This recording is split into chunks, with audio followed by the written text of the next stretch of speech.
God created the universe to consist of both spiritual and physical existence.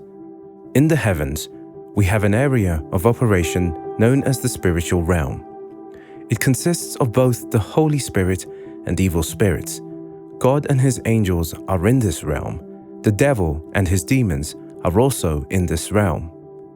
This realm is a realm of conflict that spills over into our world. This is the picture our Bible paints for us. One day, the king of Syria decided to go and attack the camp of the Israelites. When the servant of Elisha came out, he was terrified to see how the Syrian army had surrounded the city with horses and chariots.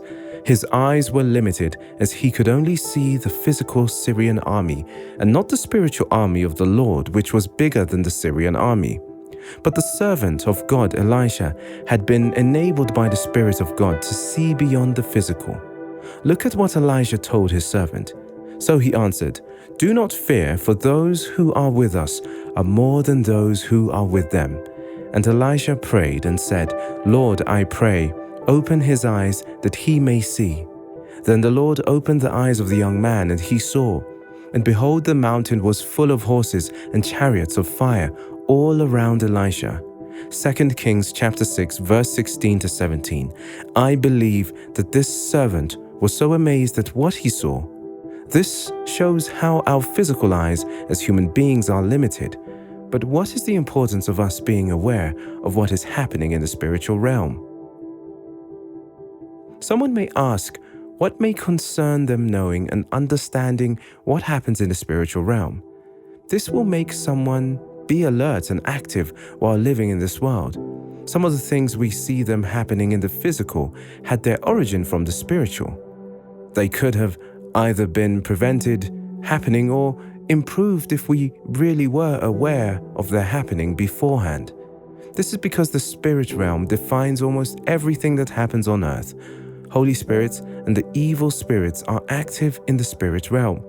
The evil spirits are in constant war against human beings, while the godly spirit is providing defense against attacks from the evil spirits and guiding believers in the right way. That is why believers are advised to walk by the Spirit. Therefore, it is very important for man to understand where to run to and where to run from, as everything is controlled in the Spirit. This is why Apostle John advises believers to test every spirit to determine if it is from God or Satan. Beloved, do not believe every spirit, but test the spirits, whether they are of God, because many false prophets have gone out into the world.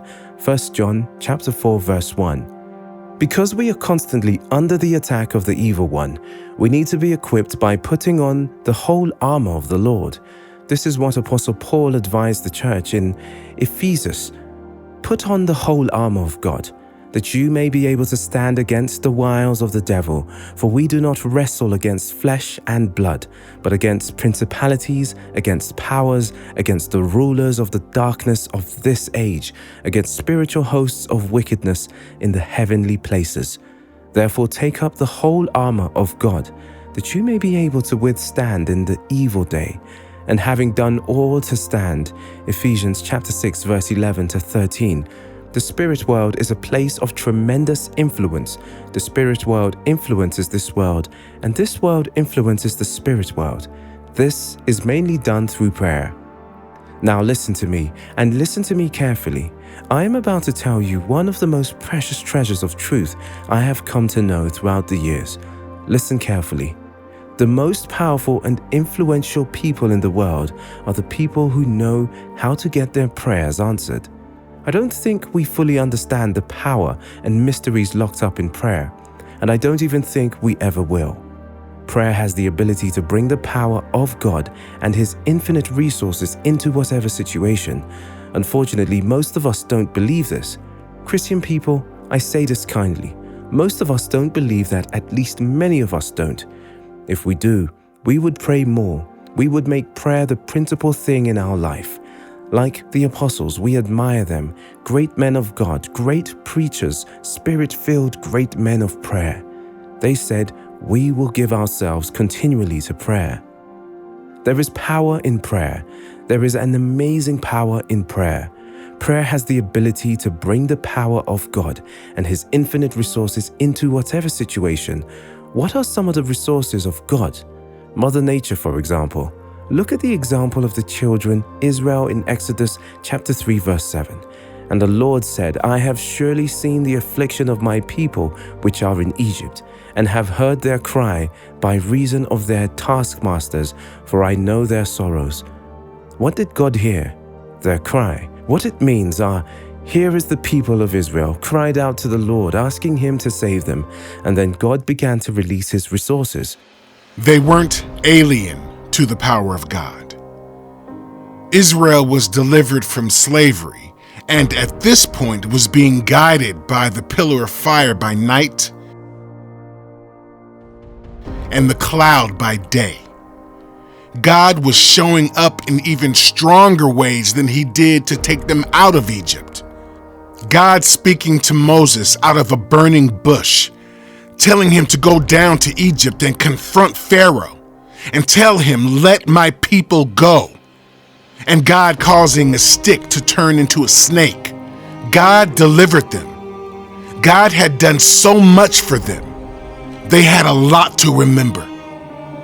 Pharaoh, in his stubborn ways, refused to listen to Moses, so God fought for His people using nature. The plagues came forth, water turning to blood. The frogs came forth and slept in the beds of Pharaoh and his people. Lice and flies, locusts came forth and took over the lands of Egypt. And God kept warning Pharaoh over and over again, let my people go. But Pharaoh remained stubborn, and the pestilence, and the boils, and the hailstorms, and the lightnings flashed, and the thunder roared.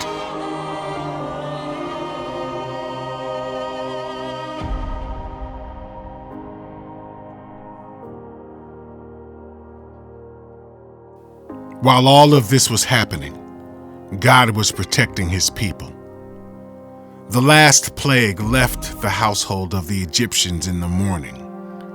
But as the death angel flew that night, but did not go near the dwelling of the Israelites, Yahweh ordered them to put the blood of the slaughtered lamb above the doors to avert the judgment that He would send against Pharaoh and his people.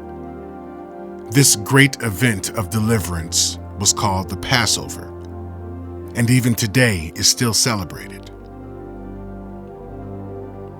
Until Pharaoh finally agreed to let them go. So how God delivered the children of Israel? He did it by showing His power of nature and the animals. Our God is unstoppable. Nothing has the ability to stop Him, not even the forces of the earth or the laws of nature and science. Somehow, we might have always thought that the only unbeatable force in this world is the law of nature. But God has proven to us that He made nature and He has control over it. If He could go as far as giving His only begotten Son for my sake, why wouldn't He turn the forces of nature in my favor? Just think about it. If He sent His only Son for you, why would He not defy the laws of physics that He made? What can stop Him? Absolutely nothing. Another example is seen in the life of Joshua. Let's take a look at the story together. Joshua 10, verses 12 to 14. At that time, Joshua spoke to the Lord in the day when the Lord gave the Amorites over to the sons of Israel. And he said in the sight of Israel, Sun, stand still at Gibeon, and moon in the valley of Aijalon. And the sun stood still, and the moon stopped, until the nation took vengeance on their enemies. Is this not written in the book of Jashar? The sun stopped in the midst of heaven, and did not hurry to set for about a whole day. There has been no day like it before or since, when the Lord heeded the voice of a man, for the Lord fought for Israel. The Israelites were at the war front, and time was no longer on their side. It was getting dark. All Joshua did was cry out to God, and God heard him. Not only did the sun and moon stop so that Joshua and his army could continue fighting, but God also caused a mighty tempest to attack the Canaanites with rain and hailstones. God did more than Joshua asked. This affirms what Ephesians 3 verse 20 says, "Now unto him that is able to do exceedingly abundantly above all that we ask or think, according to the power that works in us." God will always do much more than we can picture in our hearts. This is what Apostle Paul emphasizes, praying always with all prayer and supplication in the Spirit, being watchful to this end with all perseverance and supplication for all the saints. Ephesians chapter 6 verse 18. We should constantly engage ourselves in spiritual warfare through prayer. There was time the disciples of Jesus Christ could not cast out a demon from a child brought to them because they didn't know the secret of waging spiritual warfare. Then the disciples came to Jesus privately and said, "Why could we not cast it out?" So Jesus said to them, "Because of your unbelief, for assuredly I say to you, if you have faith as a mustard seed, you will say to this mountain, 'Move from here to there,' and it will move, and nothing will be impossible for you. However, this kind does not go out except by prayer and fasting." Matthew chapter 17 verse 19 to 21.